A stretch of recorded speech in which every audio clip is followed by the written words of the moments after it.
మీ అమ్మగారి పేరేంటి? కాంతమ్మ. కాంతం. మీ బ్రదర్ పేరు? మామయ్య వచ్చారు. మీ మామయ్య గారు. అంటే మీ మదర్ బ్రదరా? బ్రదర్. వాళ్ళిద్దరు వచ్చారు కదా, వాళ్ళిద్దరిని పిలిచి మాట్లాడదాం. వాళ్ళు ఏమి సఫర్ అయ్యారు, ఎంత సఫర్ అయ్యారు మీరు కూడా తెలుసుకోవాలి. ఎందుకంటే చాలా రోజుల తర్వాత కదా ఇప్పుడు మీరు కలవడం, ఇప్పుడేగా కలవడం. రండమ్మా.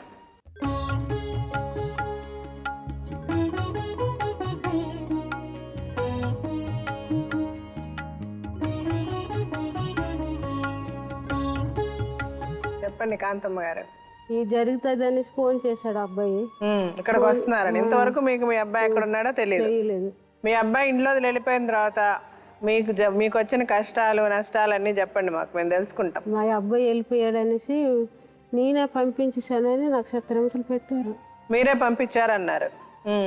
పంపించారని రోజు కొట్టి వాళ్ళు నాకు నా కొడుకు. పోలీస్ స్టేషన్ తీసుకెళ్లారమ్మా మిమ్మల్ని? నా ఫోన్లు చేస్తే నాకు తెలియదు, ఎంత కొట్టేసాడు. రోజు ఫోన్లు వచ్చి రోజు. ఎవరు ఫోన్ చేసేవాళ్ళు? ఈ అబ్బాయి నీకు ఫోన్లు చేస్తాడు, నీకు దాచేస్తాను అని చెప్తే నాకు తీసుకెళ్లి కొట్లాడము. మాకు రోజు రాత్రి నైట్ 10 గంటలకు రావడము, 8 గంటలకు రావడము, ఇంటి చుట్టూ కాసాడము పోలీసులు. మా అబ్బాయి తీసుకెళ్లి ఆలేసి కొట్టాడము.